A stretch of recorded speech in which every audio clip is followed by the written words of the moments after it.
If I blame the culture for all these problems, guess what? I'm powerless. I can't change the whole culture. But what I can do is change my interpretation and the way I respond to it. We're storytelling machines. We go with the best story and we remember the fact that's the most memorable. I think we're in a world of people just acting out their trauma in the culture without the self-awareness. Narrative that culture is the enemy creates more anger and fear. And we have enough anger and fear in the world right now. We make up a lot of stuff and then we hold on to the things we make up and then we say that they're truths and then we fight for them and we make ourselves miserable. We're definitely in a time where so much is changing and people are really breaking down into different viewpoints that can't even meet anywhere in the middle or have a discussion. Historically, this has happened before and it hasn't ended well. I think the ideal ending is that we don't hurt each other. I think if there's like some mission or something in my next project, it's really about talking about those ideas where we get so attached to something that anyone who stands in the way of it or is a threat to it or disagrees with it shouldn't be here. And we can see it happening in different places in the world right now. We always say never again, and yet we do it again. But I usually think people play counter to their type anyway. In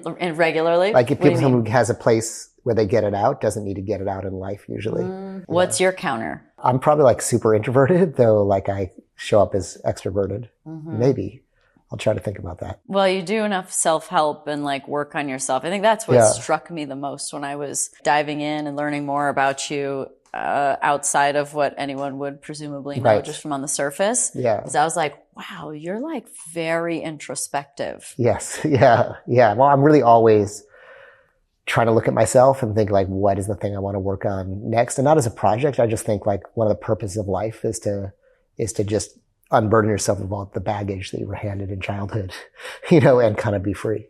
And it really is true though. I mean, you can pretty much track most all of it back to that. Oh, 100%. I literally think of that like we're born and we have our certain predispositions and certain resiliences and everything else. But then our brain cells, like, I think they have the same amount of like neurons as we do as an adult, but the wiring hasn't happened yet. So like, it's basically those first, especially 3 years, but first like 17 years, just wire everything together, wire your brain cells together. And that becomes the box you live in and the patterns you play out. Well, they even say younger than that the first 6 to 7 years, even when you're still in the womb for the last trimester, that becomes your subconscious programming. Right. You mean the first 6 or 7 months? Years. Oh, wait, okay. So up until you're 6 or 7. Got it. That becomes your subconscious programming. Right. That then really directs your emotional response to everything. Yeah. I think the only thing I would add, I think that's true. We kind of go through these two phases. There's the dependent phase, which probably is about up to 6 or 7. And like you said, all the wiring happens there. And some parents can be great parents in the dependent phase. And there's nothing better than for some parents to just have this beautiful, loyal, like child who just sees you as the whole world. But they can't handle when the child goes in the anti-dependent phase and now hates your guts and thinks you're this, most annoying, stupidest person ever. And they're like, what happened to my great child? And a lot of wounds, adolescent wounds happen then. So yeah. So there's the dependency wounds that happen, right? When the parents don't meet our needs. That's right. And then the anti-dependent wounds when we're trying to separate and the parents either hold on too tightly or they start diagnosing something being wrong with us and all of a sudden we're bad and horrible. And so a parent, it's hard for a parent, but they have to be equipped for each phase of that and that's when self-esteem is built in as we individuate. The anti-dependent wounds are not something I've ever heard about or have dove into.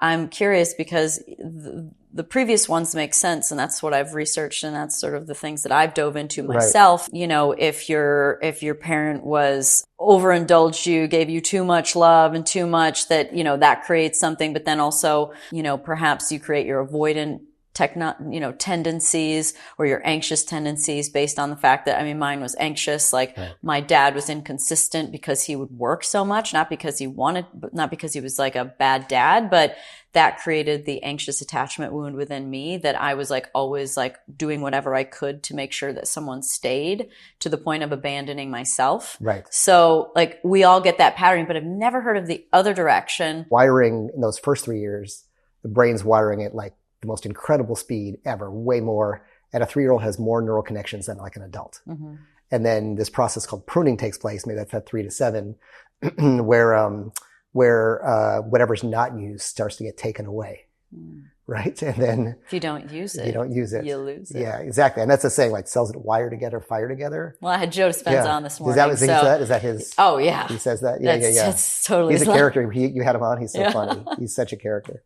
So I love his meditations where he like does this weird voice of God and these kind of weird Come like back 80s to me. 80s heavy metal like effects. They're very funny. It's so true. Yeah. He's a gem. He's a gem. I've known him for a while, and he's a very sweet guy, but his meditations and his cadence are very interesting. Yeah, they're very like unique. Like when I first experienced it, everyone had talked about him. And it was like just hard to keep a straight face because it was such a funny, just like the audio was funny, but the content was great, and I always changed a lot of lives, and I appreciate him as a. That's exactly right. Yeah. So back to the teenage wounds you asked about. Yeah. So basically we kind of have, like, if you think about structure, there's a childhood phase, the adolescent phase, and the adult phase. Mm-hmm. And we get kind of stuck. People get stuck at different points depending on how they were parented. Right. And the needs of a dependent child are different than the needs of an anti-dependent, teenager. A child is very needy, and the adolescent phase we're very needless, right? I got it. Mm-hmm. And then as an adult, we get learned to healthy. We take care of our needs ourselves, and we can't take care of them. We ask for help, and we're willing to hear a no, right? So it goes from one extreme to the other extreme to hopefully the healthy middle where we're trying to get to. You mean that elusive secure attachment? Yes, exactly. That they say like 13% are securely attached. I'm like, I don't know. 13 out of 100 people I don't think that are like that. They're like the unicorns of the world. Yeah, and you still never know. I would divide that in half because some of them are just better at keeping it. I mean, half of them are good at keeping a secret, and then the other half don't even recognize it themselves. They're like, we have a great relationship. We never fight. Well, that's because you don't talk to each other. Right? Right? So some people are like really in denial of what it is. But the other fact is, like, nobody really has it all together, and nobody's like always healthy all the time. And I think sometimes we're trying, when we get into this stuff, we're trying to like aim for a target that's impossible to hit, like perfection, right? You can just keep getting better and keep getting more healed. Mm-hmm. And the people you think are perfect, our society loves taking down anyone who claims that they've got it all figured out, because no one does. And when they're taken down, you feel better about yourself. Too, right? Right. Exactly. Anybody that's got it too good, needs to be brought down back to normal life. That's what society thinks, that tall poppy syndrome, which again, I think is just another way of looking at the world. Like, I work on myself because some people like to bring other people down to make themselves feel better. And other people are like, oh, what's going on? How are they doing that? And you want to learn and take yourself up. Where does that come from? I mean, I think it probably comes from this idea, like locus of control. Like, the idea is like, which may not be that, but the idea really is, are you internally oriented in the terms that I see that, I can change myself to become better, or are you externally oriented in the sort of like victim place where your problems are all kind of other people's faults? We're living in quite the dichotomy of that these days, it seems like. We really are. We really are. I really think I mean, even if you study history and things like that, like there's that saying that all perpetrators perpetrate from the position of victim. Or let's say you look at people who started world wars and things like that. They're like, we're encircled by enemies. Like, they're out to get us. We need to defend ourselves. No one's started a war just to attack, and they at least think they're defending themselves from enemies. So almost everyone who does something horrible to another person really think they're justified in doing it because that person did something wrong. This is an interesting topic because I've thought about this before, and from a very divisive level of looking. I have taken the stance before to argue, for argument's purposes, that I don't think that I don't think there's really bad people. There's just bad programming. Mm-hmm. And then I think everybody is really doing their best. And I really wonder if there's actually pure evil out there, or if perhaps their upbringing, their programming, whether it's their attachment wounds young or their anti-attachment wounds old, trauma wounds older. But I do think that people are good. And what you said would support that as well. What is your thoughts on that? Yeah, let me give a nuanced take on that. Yeah. I think for the most part, like 99%, most people are good and are wounded and damaged and kind of trying their best and fail sometimes. But I have met, and maybe you have too, I've really met people who are literally evil. Like, and I'll explain what I mean by that. I think some people can do bad things, but not be bad people, right? There are objectively we can say, yes, that's bad, right? But maybe their reasoning is somewhat substantiated based on their situation. Right. And again, I think when we say that, I think it's good to have empathy and understand why people do things, and empathy is not the same as like, there not being consequences or forgiving or allowing something. You just want to understand that person had a moment where they lost control and hurt themselves or hurt someone else. What wound did that come from? And where did that come from? I mean, I was really talking to someone the other day. What were they saying? Oh yeah, they yelled at their child for the first time ever. The first time in their life they yelled at the child, maybe after like 8 years. They're like, it's just something came out of me. And they're like, I don't know an accomplishment, actually. where it came from. And they're like, I really understand now why people do these things in the heat of the moment. And I was like, it's great that you say that, because you can just like kind of own that in yourself, and now you can sort of, work on that and work to like say, well, that thing is a part of me, and I really need to make sure that doesn't get triggered again. However, and I'll see if I have met people who really worked with one person at one point who literally said, other people's pain is my joy. And literally this person has definitely harmed and killed people before in his life. And I think I talked to a geneticist that most genes are just turned on by early childhood experiences. So it's still early childhood experiences. You can have the gene for sociopathy and it cannot be turned on in your childhood. But I definitely was like, this person is evil and not sure if they're contributing anything to the world. It's fair to say, but if you say that it could still be a gene that's turned on or turned off based on the childhood, would still point in the direction of like their program, their experience. Totally. Yeah. So you think people are born evil? Some? I don't think anyone's born evil. I still think and I talked to this geneticist, Hasi Wallam is his name, who did say that it gets turned on by early childhood experiences. So you could have that gene for whatever the dark triad, right? Which is Machiavellianism, as you know, sociopathy and narcissism. So, but still the early childhood experiences will switch it on. But at the same time, I still think / know that we are responsible for our own choices and our own behaviors, And so I think none of that takes away that someone's responsible for the things they say, do, and act. There's a big gap there, right? For someone, if they can't recognize their actions and do something about it. Right. Yeah. So I still think like you can be programmed, but like, I think our job and our purpose and why maybe I work on myself so much is that geneticist also said, I said, can we change if this is all, once these things are locked in, these genes are expressed, and it's like, you can always change. It's harder the older you get, but you can always change. So I still think like none of what we're saying, we can have empathy, we can have understanding, we can even see someone as a really good person who did a horrible thing, but none of it takes away you're responsible for your actions, feelings, thoughts, behaviors. And if they're not working for you, you can really work hard to change them. Well, that perspective would support your drive to learn more about yourself, to do better, because accountability sounds like something that is an important trait that you have. Yeah. And I even think it's because with accountability, it's like, there's a part of where you just, like, you can't kind of, what's the point? You're surrendering your control to all kinds of external forces. Like the thing that in language that always gets me is when someone made me do that. You made me sad. No, someone did something, then you made yourself sad. Even when someone says in a positive way, like, my job is to make my partner happy. Like, not your job and not your choice, right? Your job is to just be happy and let them choose how they want to emote. Why is that so hard, though? Right. To what? So then what's the point of a relationship if it isn't for someone to bring you some level of joy or something like that? Like, why, if it's really just to exist, can't we just all just exist together? Right. Like, isn't there something that a partner is meant to do? It sounds so transactional, no? Isn't it, though? I don't know. On some level?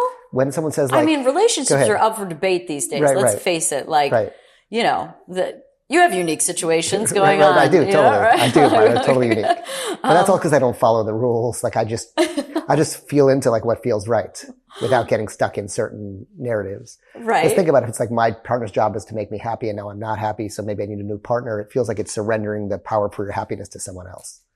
Going back to the anxious attachment thing, right? Like, and so what's a relationship? A relationship is for is just like, I really, really like being with this person.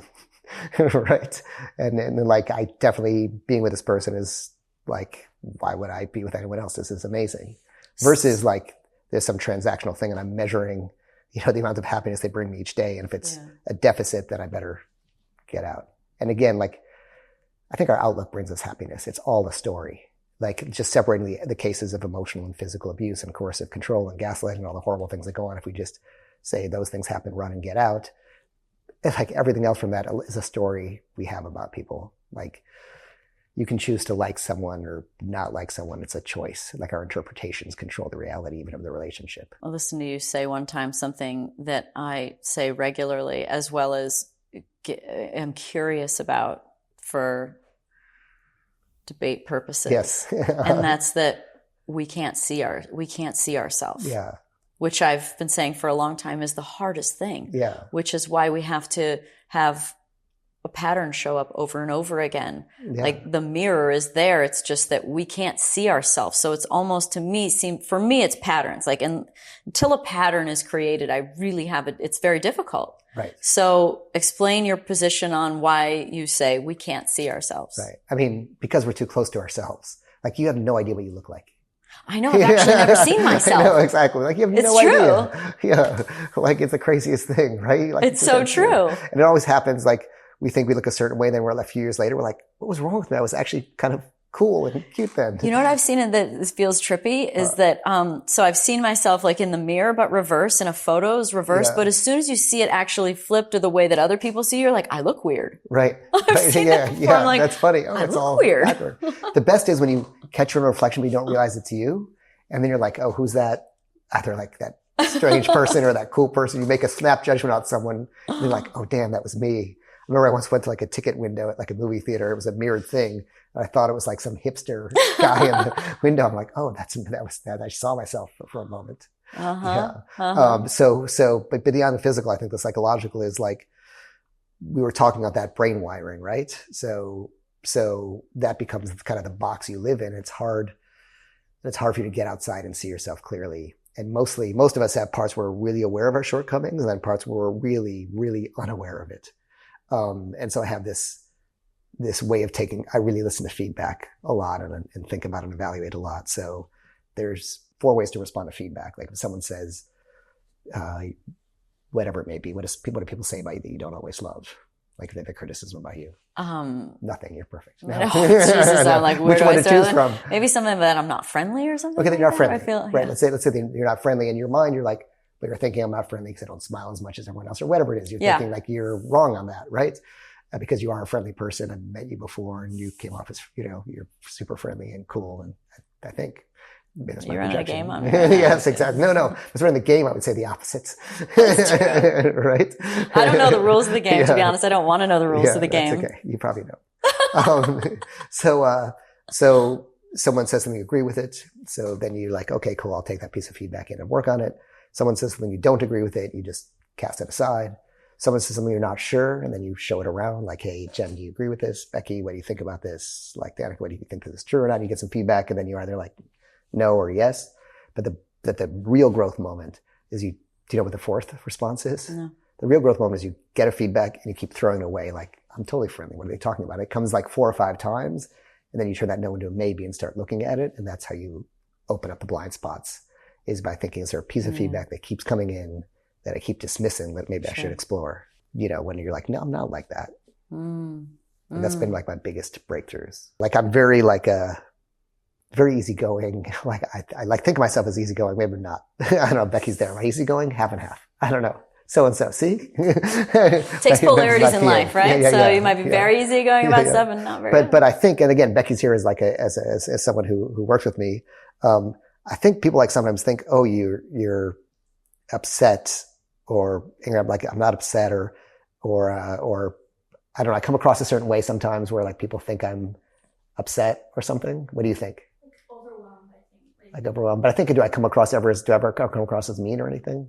Not mean. I don't think Right. it's mean. Rude. That's it. Someone would say you were rude to someone. I'm like, oh God, I'm pretty even toned. I'd never yell. I've never like, you've worked with me for so however many years. I've never like yelled in my like life ever. Like but people saying, oh, you're coming across as like mean or something like, God, I'm like, how am I coming across as mean? I'm never mean to people. I'm always super empathic. But it came a few times and I realized that maybe when I'm getting anxious and I get like when I'm trying to get understood, when I'm trying to be understood, and Becky's nodding, when I'm trying to be understood and I feel like someone's not understanding me, I'll keep making the point, trying to be understood.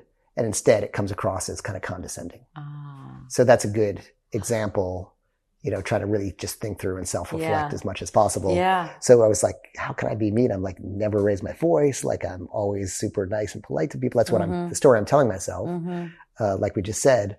But I think if I feel something's not understood and I keep making the point and then feels like I'm treating that person like they're not intelligent and condescending. And I totally don't mean to do that. And then I work on that. Does that sound right, Becky? Yes, it does. It does. No, but you shouldn't agree so quickly. No, just kidding. No, I'm joking. Yeah, it's true. No, it's true. So that's a good example of like a part of myself that I didn't want to see, where I was getting that feedback and I'm like, that's not me. And then I kind of realize that. And then I'm like, oh, okay. Then what I can do is if I feel like I'm not being understood, just stop talking. Safe one. And try to understand. I've also gotten in trouble for that one. It's like, words, say something. I'm like, I'm trying to not fuck up my words right now. Right. No, exactly. I think that's the best thing you can do is when you feel like you're starting to get activated, just take a breath, leave the room. Anytime, like again, I probably look at my own behavior too much and I'm too big of a critic on it, but I don't mind that. I'm not, but anytime I've ever been like, let's say acted outside the adult functional place, it's usually because I should have just stepped away for 1 second, just said like, does this really matter? Is it really important? What's going on? And then come back. So I'll literally like, even if it's in this podcast, again, it doesn't happen that often anymore, but I would just say 1 second, I'm just going to get some air or I'm just going to run to the bathroom, and it's great in a relationship because that's when it happens most often. It's not going to happen here, for example. But you're in a relationship and you start to feel yourself getting activated. You're getting activated because you get the tunnel vision, right? And then whatever it is, maybe your heart starts pounding or other people get a tightness in their chest or their stomach or for me, sometimes I feel like these little, just energized right here, almost like this energy there. And as soon as I start to feel that activated thing, I'm like, okay, like it's almost like a pause, stop, step away, come back to earth, and then come back and always the answer is come back and listen. What are the most helpful tools or practices or courses that you've taken? I know that you took like not Hoffman, but Hoffman on steroids. I did Hoffman. Or you did Hoffman. I did Hoffman, but I also did this thing called the Survivors Program at the Meadows. I've done a bunch of those kinds of things. Yeah. Was it all necessary? Do you feel like they were of great benefit? Do you think one was better than the next? What do you think has been the most helpful to unpacking? Yeah. I mean, I think nothing. Seeing yourself. Yeah. I think nothing that has the intention of working on yourself hurts as long as it's not like a cult where they're trying to like control you or there's like, an abusive practice. As long as it's not maybe those things, anything you do with the intention of bettering yourself can hurt. So if you take the thing that you most don't believe in, maybe, I don't know, being surrounded by like healing crystals for some people might be like, just get me out of here. But you know what? It's not going to hurt you to be surrounded by some rocks, just try it. Maybe just the intention of the healing is going to feel good. Exactly. Right. So whatever it may be that someone's cynical about, everyone has their own thing like, oh, that doesn't work. Right. But overall, there are things that I found to be super effective in terms of change.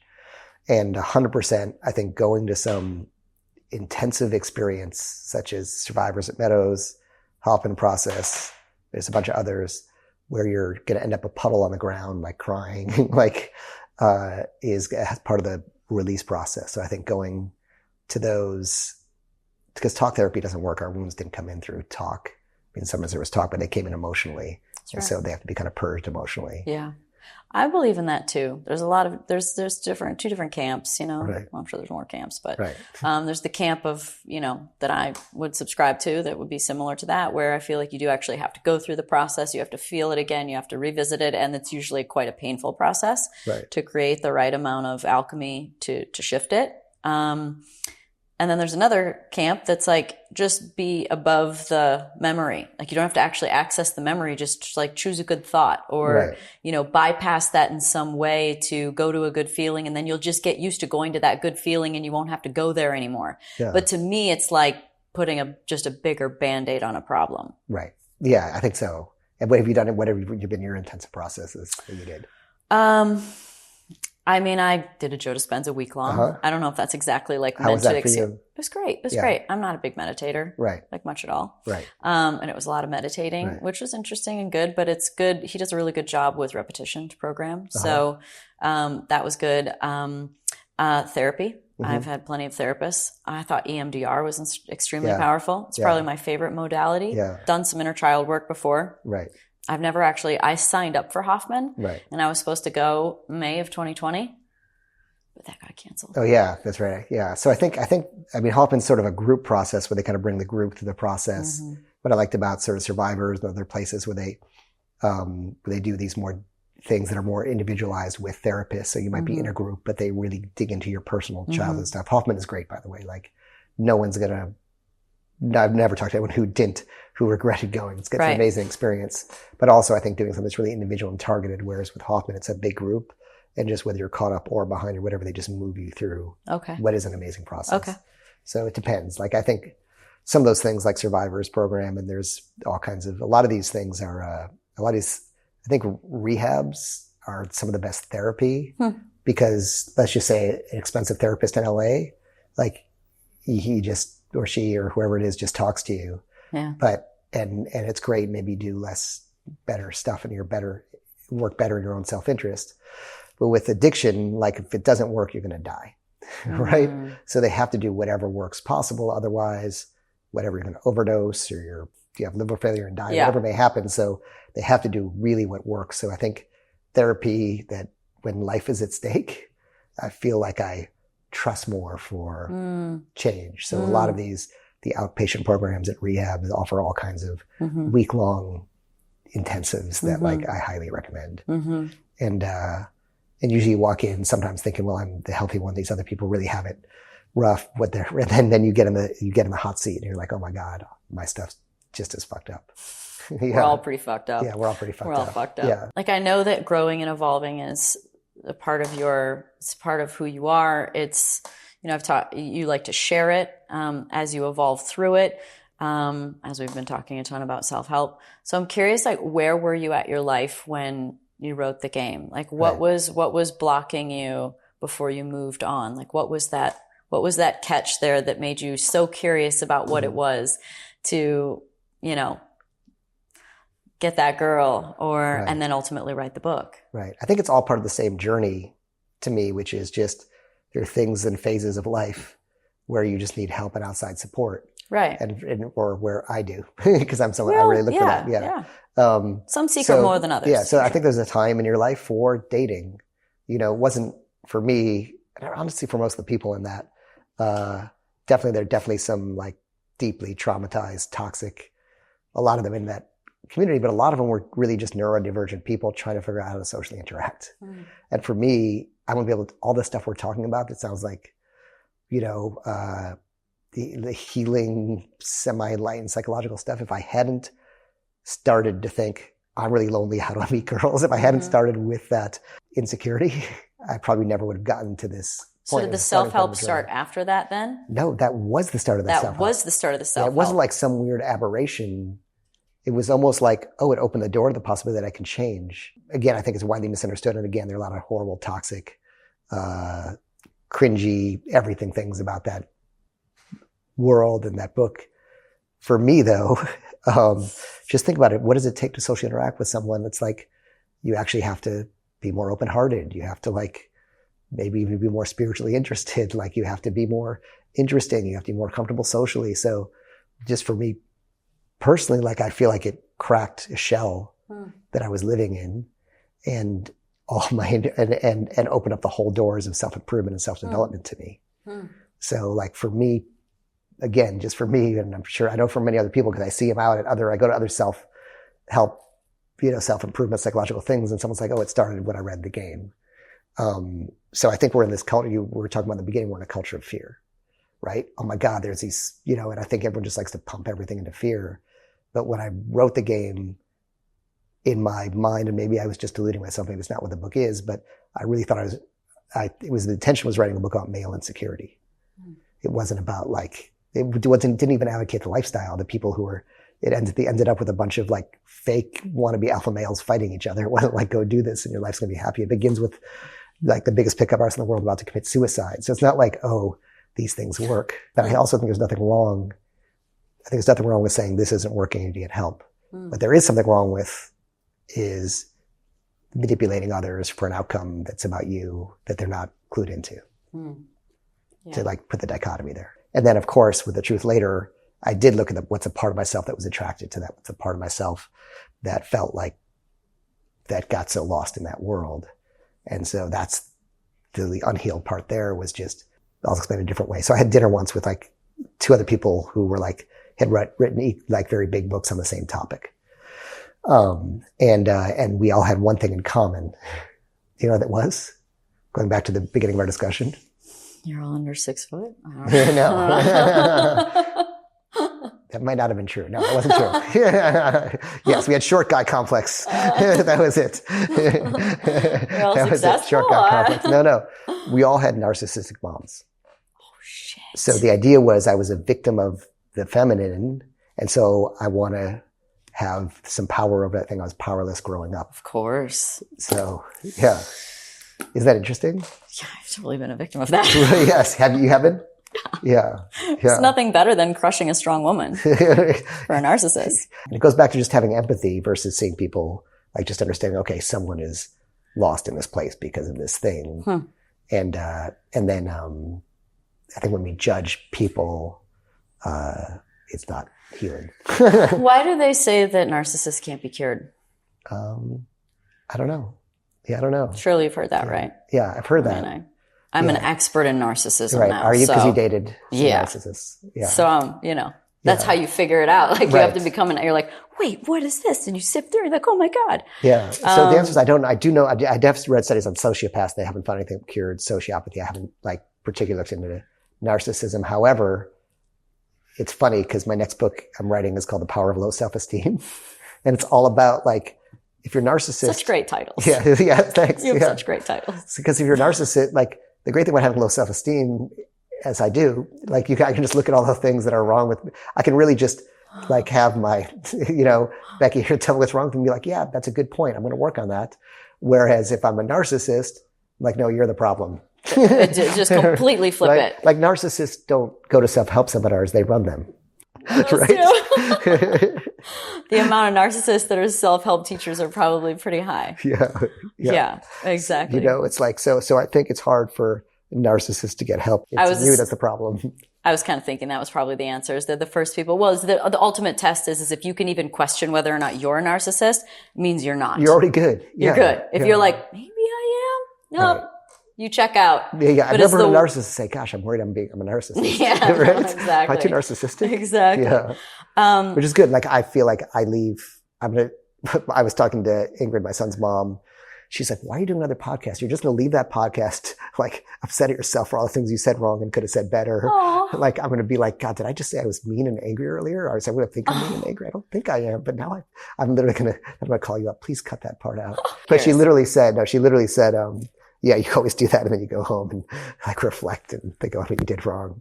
Erring on the side of thinking you're a little bit worse than you are is probably healthy. Yeah.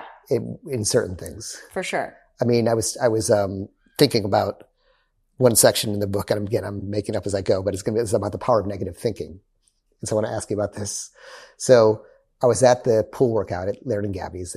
One of the guys there was taking a 50-pound weight, swinging it across the pool. Oh, yes. And near death. Right. He was like, try it. And I was like, I weigh 135 pounds. So it's literally more than 1/3 of my weight. Yeah. And I'm like, there's no way I can swim across the pool with that. And I wasn't I'm like, I'll try it because I'll try anything. And I was like, A, that's impossible. B, I literally imagined myself just going and just sinking to the bottom, like instantly, just boom. And I was just hoping I would crack their pool. You're like, I could walk along the bottom of the pool and come back. Yeah, exactly. That exactly. might be I could sink to the doable. bottom, just leave the weight down there at the end. And then, but I tried it and I just like motored myself across and made it across. And it made me realize like I had a negative intention. I didn't think I couldn't do it. I knew I couldn't do it. And I visualized myself completely failing. Yeah. And I still did it. How's that? And I You're think defying all Joe Dispenza's rules here. And so I was going to ask you, and I have a friend who's like an Olympian, won a gold medal, but he is the most insecure, self-doubting person I know. Like literally, he puts his back against the wall till every minute his whole team, everybody doubts him. And then boom, at the last minute, he just delivers because he needs to prove himself wrong or prove them wrong. So I'm curious, as someone who has been like is in the competitive world and knows a lot of people like that, what are some counter examples to like, I got to just visualize myself succeeding and Well, the first thing I'm thinking of is that kind of mindset is probably what's getting you to work so hard. So you're better than you realize. Also, it could be a kind of mindset that gets you into a really, really narrow hyper focus. So you don't think about anything else anymore. Like it narrows up your focus so that you can do the one thing. Right. Because you get so in a certain state. You get into a certain state. Yeah. That could be some of the reasons. Yeah. And then the question you asked was? Was like, do you know other people who the world sees or even as super champions? Oh. But behind the scenes, they're like, oh God, if you only knew. Yeah. Yeah, of course. Yeah. Myself included at times, right? Like going back to the bus after a practice or qualifying or race and bawling your eyes out because you feel like you suck and you're not showing anybody that, but that's your reality of like your insecurities. And I think some of the most successful and beautiful people are some of the most insecure. Right. Speaking of insecurity and low self-esteem and all these positive I'm glad things, I can be your expert on that. Yes, I'm here. Here to teach. What is it about men struggling so much right now? Like there is quite this becoming awareness of how there's so many more single men, sexless men, friendless men. Why is that happening right now? Yeah, I don't know. By the way, it's interesting because like I think a lot of people like I know people are saying it. I don't know, and I know like people can kind of pull out a lot of the statistics and everything else, but I think we're actually in a culture right now where everybody feels like they're the victim. I don't know, where everybody feels everything stacked up against them, where everybody feels they're on the kind of down side of stuff. So it's questioning the truth of it. I just think everything. Because anecdotally, you don't really have a story. I mean, I think everything's a narrative, right? Everything's a story. And I could sit here and sell you the story of like how men have it hard in some Scott Galloway way. I think he's the guy who says that a lot. I'm not sure I was going to have a podcast with him, but I think he says that there's a couple of guys that I hear talking about like that. And then they might just not have girlfriends and that's why they're saying it. Right? We never know. And then there are other people who can like, Tony Porter or something who runs the organization called The Men, who's going to say how men really have to kind of pitch in and help, and not be so focused on men and help women and sort of like it has this wonderful chart. So I can see people making both sides of the argument, but I just think everybody has it tough, and I can make it, and any narrative about anyone having tough, we can find a million reasons to support it because it's really freaking hard. But I also think a lot of tropes that just aren't true. Like the idea that, well, men bottle up their emotions. They don't freaking bottle up their emotions. You dated guys, they're angry half the freaking time. Their emotion, they should bottle up their fucking emotions more. Bottle that shit up, dude. Bottle that shit up. Yeah. It's like they just express themselves with different emotions, right? And so it's like, in fact, everyone needs to learn some emotional containment and emotional connection. But there are all these narrative tropes that we just read a lot and just agree with sometimes without really thinking about it. So do you think that it's the same as it's ever been for all of us, or let's just use men in particular right now, than it ever has been? Or do you think there are more challenges? Because it does seem like there's a narrative around like a patriarchy and that men need to be more emotionally available, but yet you need to be a big, strong man with an axe and protect me. And like, you need to have emotional stability, but you need to be emotionally available. And it's like, it seems like there's a lot of asks going on to men that that feels real to me. Right. I've even had confusion in myself and have kind of whittled down to like, oh no, that was bullshit. Like, why did I want that? I actually want this. Because in what way were you? Just like, you know, do you want a man to be really emotionally available, and you really want a man to, what you really want is you just really want to feel safe, right? Yeah. You know? And so, knowing how someone feels makes you feel safe, right? But like being unstable, if that's where it leads to, is not being safe. Right. I mean, I think there are a lot of voices right now telling men how they should be and what they should be like, and that they're bad, and you know, and all these kinds of things. And there's also, you know, a shift happening in society and the culture. I think what I'm avoiding is doing the narrative where we talked at the beginning. Why do I work on myself a lot? Is because I just don't want to blame. If I blame the culture for all these problems, guess what? I'm powerless. I can't change the whole culture. I can try, I write books and things like that. But what I can do is change my interpretation and the way I respond to it. So I'm sure what I'm saying is probably not resonating with a lot of people who feel the opposite. But my belief is I choose the interpretation that makes me the happiest, best person I can be while still being in reality. Meaning that I can choose to believe the stats about, which are maybe true. I don't know. I'd have to see any stat. You got to see how it's gathered. As an example, when I wrote The Truth, I was looking at a stat on infidelity, and there's a stat everywhere. Or maybe it was about divorce. And then I contacted the researcher, because I like scrupulously fact checked, who was credited to. And she was like, I've never said this. It's not for my research. My name is everywhere online and I can't help it. So we're storytelling machines, and we go with the best story, and we just keep that story. Like, and so we just stick to and we remember the fact that's the most memorable. I think we're in a world of people just acting out their trauma in the culture without the self-awareness.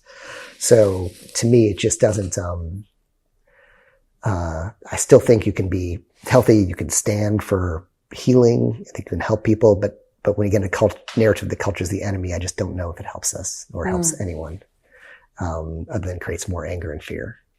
And we have enough anger and fear in the world right now. That's true. And if we feed into it even more, we just make the story grow. I mean, I'm reading this book about Hitler and Stalin, you know, and like everyone's like, there were people who saw enemies everywhere. There are people who saw enemies everywhere, right? You see enemies everywhere. How slippery of a slope is it too?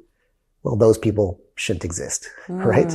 Like I really feel in the culture, we're just on a slippery slope to, I don't want to say like genocide, but it's this kind of thinking where these people are wrong and they're ruining the society and they're hurting us and they need to be stopped. And when it's a giant, I just worry about that. So Sarah, I took the question somewhere else. No, that's great. No, but I think I'm going to just, any question. That's it. That's your truth. And that's the way you see it. And I think that's good. I actually think it's good that someone's going to dismiss the idea and not just feed into that narrative or blindly believe it. Yeah. Just because it, you know, makes a single man feel good to say like, oh, more men are single and more men are, you know, if that's their. And guess what? It's just holding them back.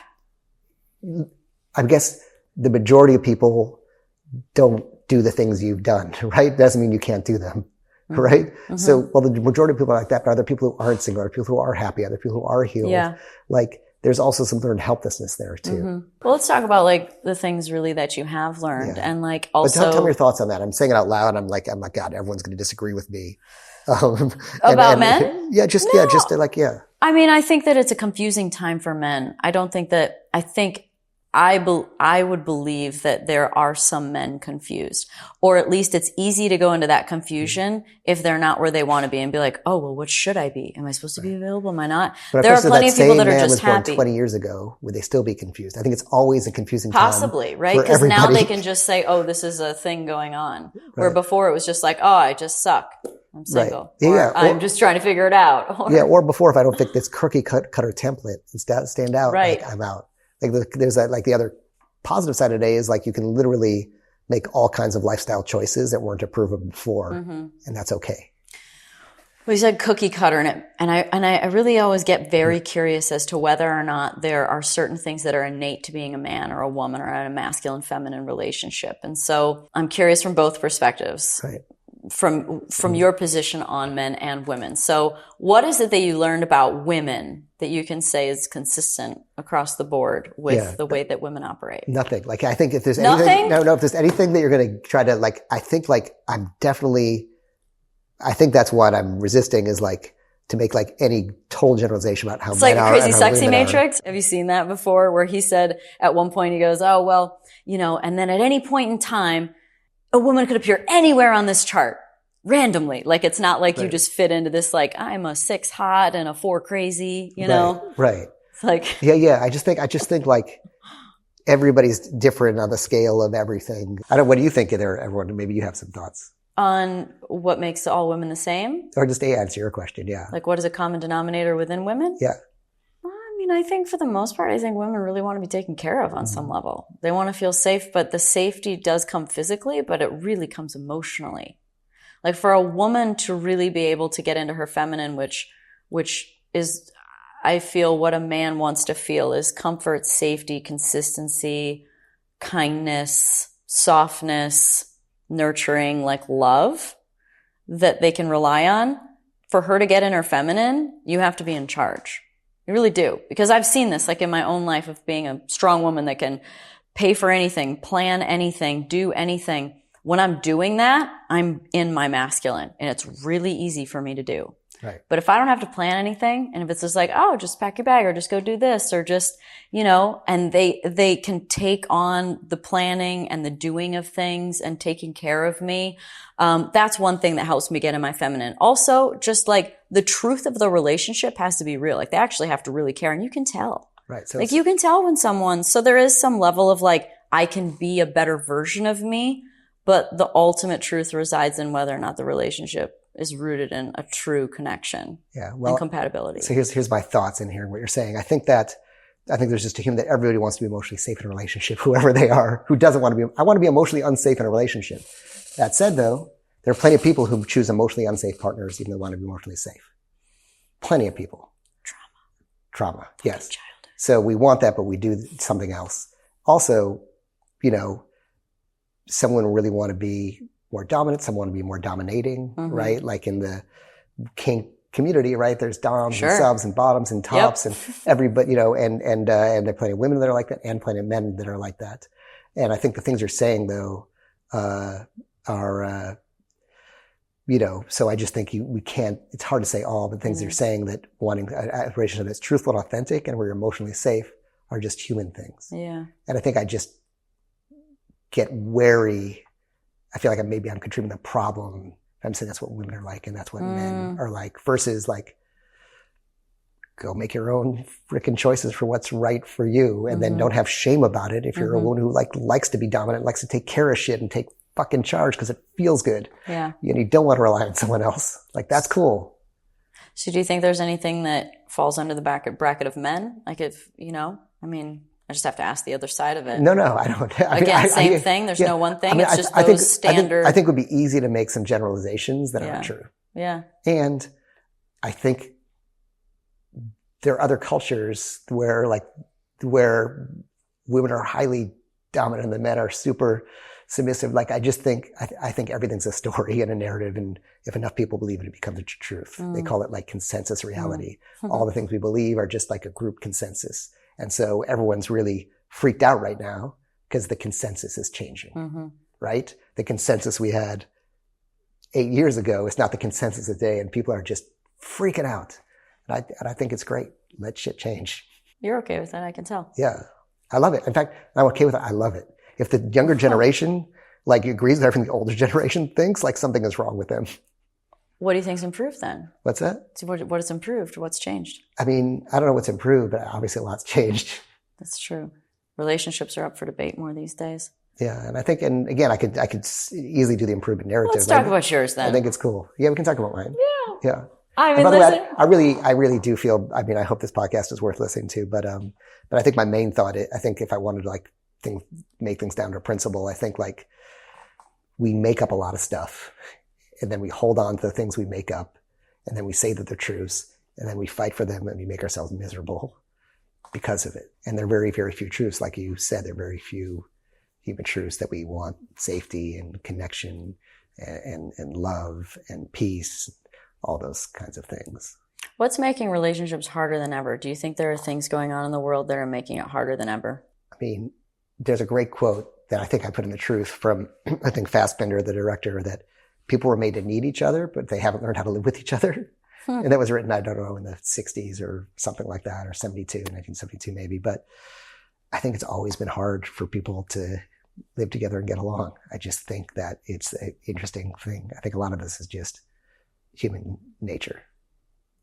You don't think social media or dating apps or pictures or Photoshop or any of that shit makes it harder? They hook into the same human problems that are always there. And they definitely like change. We're not solvable then. What's that? Are humans solvable? Are humans solvable? Solvable. Explain. Like, if these problems exist no matter what the landscape or the conditions are. Right. Like, how do we find our way to happiness? I think it goes back to carrying that 50-pound weight. You're like, shit, this is almost impossible. It's really rare, but I'm just going to try and do my best. Like, all you can do is just do your best. That's it? We're just going to concede to do our best in life? That's not concede. I think it's the best thing to do in life, to do your best. It is. But you'd like to think that like culture could evolve. I mean, it totally is going to evolve. And it's going to devolve. It's going to, like, all kinds of shit's going to happen. Feeling hopeless, Neil. What's that? But I feel like super optimistic. I feel like super optimistic because it's so, tell me what's feeling hopeless. I mean, because I think what's interesting in terms of like the ideological difference we're having is I'm hearing like, please blame this external thing for our internal problems. It's the dating apps. Well, guess what? A healthy person on a dating app is going to have healthy experiences. An unhealthy person on a dating app is going to have unhealthy experiences. Or just not be on the dating app. Right? Or not be on it. Or not be on social or whatever. It's fine to be on it. It's fine to be on it if it's healthy and good for you. There's nothing. Dating app is an amazing way to meet people because right away you have, there's this, it's a great way to meet people. And it's also a great way to like, be really compulsive about meeting and discarding people and objectifying people. It's like what I'm saying is if you're a healthy person, things you do will be healthy. For an unhealthy person, things you'll do will be unhealthy, whether it's a dating app or meeting someone at the gym. Right? I mean, like as an example, the book you mentioned, The Truth, I think you mentioned it. Anyway, the book I did, The Truth, I was thinking, well, monogamy isn't working. Let me try some other relationship styles. And I tried like different polyamorous, open relationship, all kinds of different things, all kinds of different like relationship styles to see what was mine, what was right for me. And well, me being unhealthy, none of them worked. And I realized the problem was me. And I really worked on myself and took all that responsibility. So I guess what I'm advocating is like radical self-responsibility. Yeah. Responsibility, accountability. I mean, that's what I said at the very beginning is it seems like accountability is which I would feel is very similar to responsibility. Is a super important virtue for you. Yeah. You know, as people usually grow and evolve and have maturity and lessons, what you end up finding along the way is it ends up being fairly simple. Like there's not a lot of great debate it's really simple, like how to be happy or how the world works. And all this boils down to is work on yourself. Work on yourself. I mean, it's like in the book Ecclesiastes in the Bible literally says like, and again, I'm not religious, but it's a really great book of wisdom, which says, you know, like find a patch of land, go like garden it, make it really, really beautiful. And maybe that's your purpose. It's okay. And then you're gone and the land's gone and like just find your patch and find that place where you're happy. And, you know, it's basically saying just find your purpose and let it motivate you to sort of be happy. But like, I think that we're here having this human experience, right? And the goal, and we want to be sort of meet those needs of safety and love and connection and happiness, and making choices that serve those is probably the best way to live. And so for me, personally, I try to make those choices. And if I don't, I try to look at why I didn't. So the work would intend a goal, but I'm wondering if the work is you in the goal, meaning like the process is actually where you always want to be. Right. Or do you feel like with all this work that there is actually a goal? It's sort of implied by work. Yeah, the goal. Yeah, I think you said it. It's like the journey. It's like doing the goal. You're never going to hit that. We said at the beginning, you're never going to hit that point of perfection, but you're just working to get as close as you can until you have to go. Well, you're doing it then. I don't know. Hopefully. You're doing it. And you're sharing it, which is ultimately like one of the, greatest things to share that and be vulnerable and tell people about your journey and your insecurities. And right. Yeah. And again, I do get, like, I think we are in a very interesting time in the culture, like for sure. And like, Okay, good. It seems weird these days. Right. Right. But maybe it's just the veil being pulled back, right? Maybe we're just seeing it. But imagine the Soviet Union in like the early 1900s, and all of a sudden, like there these new ideas sweep through that are like, like everything that's up was down, everything that's down that is up. You know, I think like the thing I think about is these things sweep through the culture, but are we going to be able to sort of like embrace and roll with it, as we're going to rip us apart from within where we get there? So when I'm saying things about not getting too fixed on certain things and ideas and ways of thinking, it's really just thinking we don't want the, you know, Russian Revolution where everyone thinks a certain way is, you know, an enemy and killed. And I do think about it and worry about that. If that makes sense. So, but for sure, like we're definitely in a time where so much is changing and people are really breaking down into different viewpoints that can't even meet anywhere in the middle or have a discussion about it. And I do feel like that is, you know, historically this has happened before and it hasn't ended well. That was less optimistic. Hasn't ended well. Yeah. All right. What's the ideal ending then, if it does end well? I mean, I think the ideal ending is that we don't hurt each other. That's the ideal ending. I think any ending that has people hurting other people is not the ideal ending. So that's it. I think there's like some mission or something in my next project. It's really about talking about those ideas where we get so attached to something that anyone who stands in the way of it or is a threat to it or disagrees with it shouldn't be here. And we can see it happening in different places in the world right now. We always say never again, and yet we do it again. Not to get too dark. Right? So I think that explains some of that, like, so that resistance to turning things into like an enemy that's hurting you. I like that. Do no harm. That's a good goal. Yes. Yeah, try to. We should try to. Yes. Exactly. It is a high level goal. But it's easy to say do no harm, but what happens when you believe something is doing you harm? Still go back to do no harm, right? Right. Just because somebody's doing you harm doesn't mean you have to do it back. Right. Or because you think they're doing you harm or they have the potential to do you harm or whatever it is. Or maybe they're justified. Maybe you don't know their story and maybe that's their best. Yeah. Yeah. So maybe and you empathy. won't take that so personally then. So I think empathy maybe is the theme. Like just really understanding. Down with narcissists then. Exactly. Yes. Empathy and understanding, but it's interesting because you're talking about how the masculine types really attracted to, and I can see it being a slippery slope to narcissism, right? Like this is what women want. That's what men are like. And it's a slippery slope because certainly narcissists are like that. Yeah. Right. It's interesting. Well, thank you. Cool. Yeah. Thanks. I hope you. Good luck with your next book with an awesome title. Yeah. Thanks. What is the next book then? I think it's going to be The Power of Low Self-Esteem. That one. Low Self-Esteem. Yeah. Cool. I'm sure it'll be a hit. Thanks everybody for listening to the Pretty Intense podcast today. I hope you enjoyed it. If you like what you heard today and you want to hear more,